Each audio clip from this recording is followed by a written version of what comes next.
안녕하세요. 월클토토 프리뷰입니다. 경기 분석에 앞서 저희 멤버방 수익 인증 사진입니다. 적중하신 멤버방 회원분들 진심으로 축하드립니다. 가족방에선 더욱더 자세한 언어버 조합에 도움을 드리고 있으며 저희 최종 조합픽 공유를 무료로 제공해드리고 있습니다. 영상 아래 고정 댓글 링크 클릭해주시면 친절하게 안내 도와드리겠습니다. 6월 11일 경기 일정입니다. 첫 번째 웨스트햄과 아스널의 경기입니다. 웨스트햄은 보웬의 부진 등 공격력이 잘 통하지 않아서 미칠 노릇일 때, 물론 지난 경기에서는 메뉴보다 기대 득점이 더 높았던 만큼 전개가 먹통인 상황은 아니나 보웬이 그다지 좋은 폼을 보여주고 있는 상황은 아니다.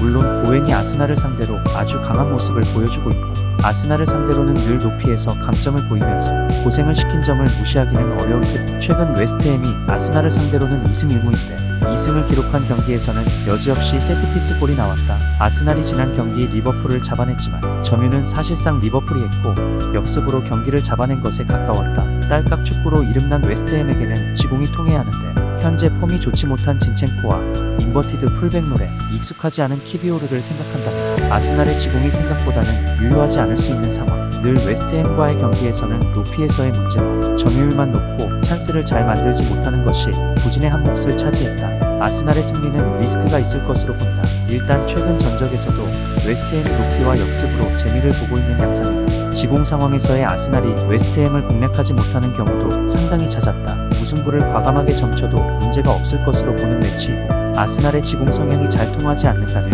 언더 2.5도 가능성이 있을 것으로 본다. 두 번째 볼로냐와 US 레체의 경기입니다. 볼로냐는 최근에는 단단한 중원과 수비라는 면모가 조금 사라진 느낌이 들고 있는 것이 사실이다. 다만 중원에서의 점유를 홈에서 이어가는 면모는 확실히 있는 상황이고 덕분에 레체를 공격적으로 공략하는 것을 어려워하는 편은 아니었다.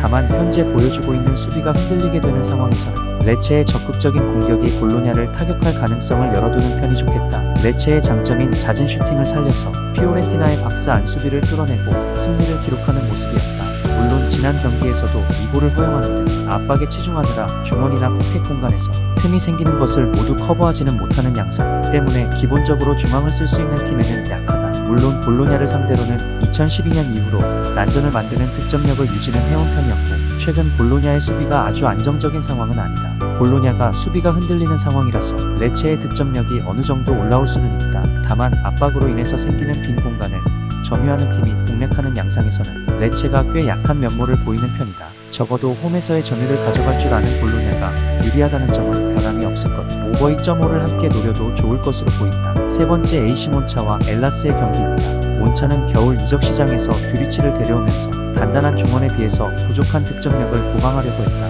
다만 듀리치도 공중볼 장악은 몰라도 결정력이 좋은 선수로 평가를 받지는 못하는 자원. 다만 단단한 중원이라는 키워드가 수비나 하위권 상대로 주도권을 잡아가면서 승리를 어떻게든 만들어내는 데는 도움을 주고 있는 양상을 연출하는 상황임에는 분명하다고 본다.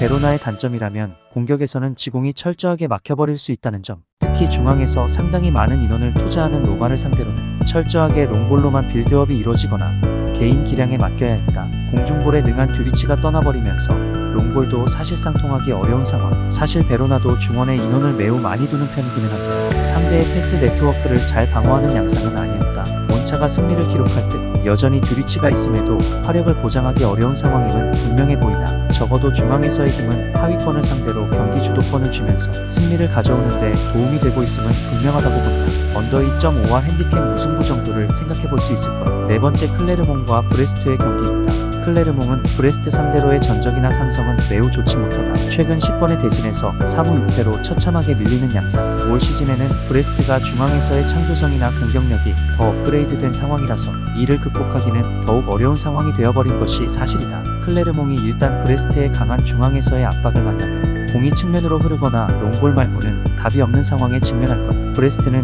올 시즌 득점력이 아주 뛰어난 편은 아니다.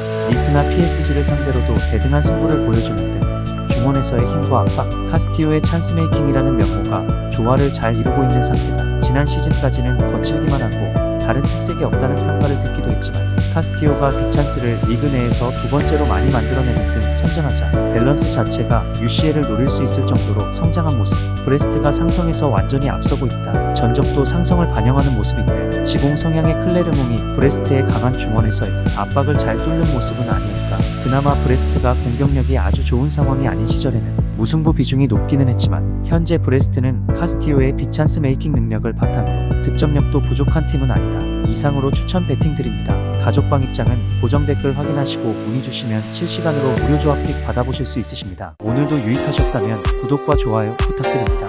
다음 분석 영상으로 또 뵙겠습니다. 시청해주셔서 감사합니다.